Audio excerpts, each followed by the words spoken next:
안녕하십니까. 교정학 승진 동경 모의고사 시간이 되겠습니다. 자, 이번 시간은 첫 번째 시간이 되겠습니다. 자, 문제 1회를 보도록 하겠습니다. 자, 우리가 10회에 걸쳐서 동경 모의고사를 보는데요. 이 알찬 그런 문제를 준비했습니다.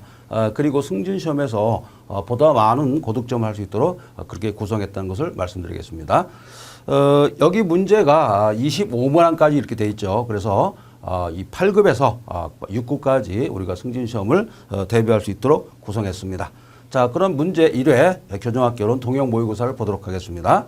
자, 첫 번째 1번 문제를 보도록 하겠습니다. 자, 1번 보니까 다음 중 교정학과 기초에 대한 주장 및 문제로서 틀린 것을 읽게 되어 있습니다. 자, 이런 얘기가 나왔는데 교정학의 기초에 대해서 상당히 많이 물어보고 있습니다. 자, 우리가 승진시험에서는 형사정책이 빠져 있고 순수 교정 이론 중에서 특히 형집행법 이렇게 우리가 그 시행령이라든가 시행규칙 이렇게 우리가 한정이 돼 있다. 이런 면에서 볼 때 이 문제 모의고사 같은 것을 철저히 보도록 하는 것이 좋습니다. 자, 우리가 800제를 공부했는데 800제와 좀 더 강화된 그런 문제가 되겠다. 이렇게 볼 수 있습니다. 자, 문제 1번 보도록 하겠습니다. 교정의 목적은 이렇게 되어 있습니다. 자, 여기 보시는데 교정의 목적은 응보형론, 그다음에 목적형론, 그다음에 교육형론 이렇게 나뉜다. 맞는 말이 되겠죠? 교정의 목적에서 가장 중요했던 것이 바로 이제 응보형론인데 이것은 우리가 이제 타일러 법칙이라고 하죠. 원래 이 동해 보복 원칙을 우리가 추구했었습니다. 그러다가 법률상 보복 이런 축으로 우리가 나갔기 때문에 이 수용자에 대한 어떤 교양이라든가 교육 같은 것이 상당히 미흡했다 이렇게 볼 수 있습니다. 자, 그런 다음에 이제 목적형론 이렇게 되어 있는데요.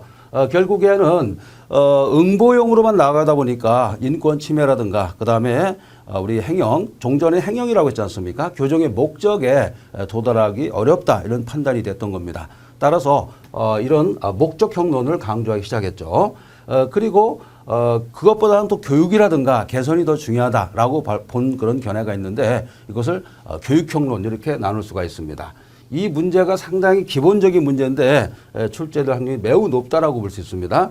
자, 우리가 이번에 모의고사를 진행하지만 이 모의고사가 다음에 또 그대로 또 출제될 수가 있습니다. 왜냐하면 가장 핵심적이고 중핵적인 내용을 다뤘기 때문에 이 내용을 잘 살피면은 고득점까지 우리가 맞을 수 있다 이렇게 볼 수 있어요. 자, 여기 보시면은 교육 개선 경륜은 단순한 교육 수단 이렇게 되어 있습니다. 이런 점을 좀 유념해 주시기 바랍니다. 단순한 교육 수단이다. 이런 점이 상당히 중요하다고 볼 수 있죠. 자, 그 다음에가 이 고프만이 나오는데요. 2번. 이 고프만이 이제 틀린 말이 되겠습니다. 고프만은 교정기관을 응보적 차원에서 설명을 했다. 이렇게 되어 있는데 물론 고프만이 응보적 차원을 부정하지는 않았습니다. 그죠? 완전히 부정하지는 않고 복합적인 총체적인 그런 부분을 우리가 지적했다라고 볼 수 있어요. 즉 고프만의 입장에서는 종전에 주장했던 내용보다는 좀 더 고차원적이고 합리적이고 복합적인 내용을 강조했다라고 볼 수 있습니다. 자, 우리가 지금 승진 시험을 계속 대비하고 있는데 상당히 어렵게 출제가 되고 있습니다. 그렇기 때문에 종전의 그런 방법, 그런 어떤 목적을 가지고 공부한다면은 상당히 피해를 볼 가능성이 많습니다. 따라서 이번 기회에 우리 이 모의고사를 철저히 우리가 수련한다라는 생각을 가지고 푸시하겠습니다.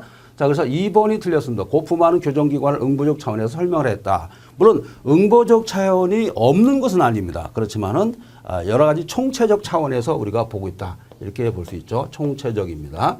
총체적 부분에서 접근을 했던 것이 바로 고프만의 입장이었다. 이렇게 볼 수 있습니다. 그 다음에 이제 MMPI 방식이 있었죠. 미네소타 방식이라고 그러죠. MMPI 방식의 좋은 점은 뭐냐면 합리적, 그러니까 합리적 개선을 통해서 우리가 여러 가지 환경이라든가 이런 것을 개선함으로써 범죄를 예방해야겠다. 이런 측면에서 접근한 것이 바로 MMPI 방식이었다라고 생각이 됩니다. 자, 그렇기 때문에 이번 여기서는 답이 이제 2번이었지만 이 방법 자체가 또 중요할 수가 있습니다. 이 MMPI 방식도 마찬가지예요. 단순한 방식이 아니고 다면평가.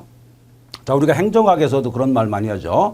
어떤 사람을 프렌디시라고 그러죠. 어떤 계획을 잡고 행정 계획을 잡고 그다음에 어떤 행정 행위를 하고 그다음에 C 바로 평가를 한다. 에발루션 하죠. 그렇기 때문에 이런 세 가지 평가를 하는데 바로 MMPI 방식도 이 다면 평가, 다면적인 인성 검사를 통해서 우리가 평가를 하고 있다. 이렇게 생각이 되고 이 다면 평가의 가장 핵심적인 것은 바로 뭡니까? 객관적 성격 도구 검사를 활용했다. 이런 부분도 중요합니다. 객관적인 성격, 객관적인 판단을 우리가 도모하기 위해서 MMPI 방식을 도입했다라고 생각하시면 되겠습니다.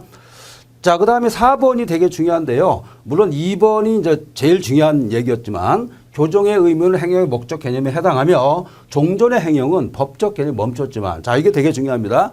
종전에는 형벌, 즉 범죄와 형벌, 우리가 이제 형법을 우리가 공부했을 겁니다. 형법에 범죄와 형벌이 나와 있었죠. 그 다음에 형사소송을 통해서 이 사람을 유죄 판결했을 겁니다.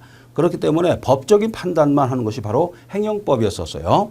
이에 반해서 지금 우리 형집행법이라든가 현재 교정학을 근간을 두고 있는 그런 집행법에서는 그것보다는 어떤 처우, 인도적 차원을 더 강조했다는 겁니다.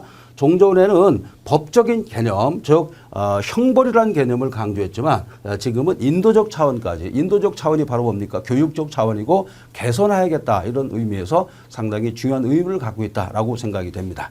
자, 그래서 1번 문제가 상당히 좋은 문제였다라고 생각이 됩니다.